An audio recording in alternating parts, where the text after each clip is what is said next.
యశోదమ్మా, నువ్వు బిడ్డల కంటే కన్నావు గాని ఇలా ఊరు మీదకు తోలడం ఏమన్నా బాగుందటమ్మా? చాలే ఆపండి.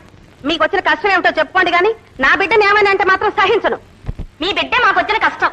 శివ శివ, ఎంత మాట అన్నారు? అవునమ్మా, వేరుడంత లేడు కానీ విపరీత పనులు చేస్తున్నాడు. మా ఇళ్లలో పాలు పెరుగు వెన్న మచ్చుకైనా మిగలెవడు. మధురానగరంలో పాలమ్మి ఆ సొమ్ముతో నగలు చేయించుకుందామంటే అవ్వా రాయి పెట్టి బాణ పగలగొట్టాడు. ఇది ఏమిటయ్యా అంటే వడగళ్ళు పడ్డాయి కాబోలు అని తడుముకోకుండా బొంకాడమ్మా. మమ్మల్ని ఈ ఊళ్ళో ఉండమన్నావా వెళ్ళిపోమన్నావా? వద్దు తల్లి వద్దు, మీరెక్కడికి వెళ్ళిపోనక్కర్లేదు. మా కృష్ణయ్య నేనే గట్టిగా మందలిస్తాను. ఇక మీరిళ్ళకి వెళ్ళండి. వెళ్ళండి అమ్మా, వెళ్ళండి. కృష్ణ, ఇక్కడున్నావా? రైట్. విన్నావా? వాళ్ళ అన్నమన్నీ విన్నావా?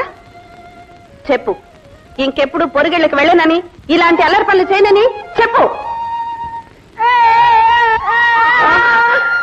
ఎంత పని చేశాను! అయ్యో నా తండ్రి, నువ్వు పెట్టిందా నాయన? నా చేతులు పడిపోను. గారాల బిడ్డను ఎంత బాధ పెట్టాను. కృష్ణయ్య, ఇక్కడైనా దెబ్బ తగిలింది? లేదు నాయన, లేదు నాయన.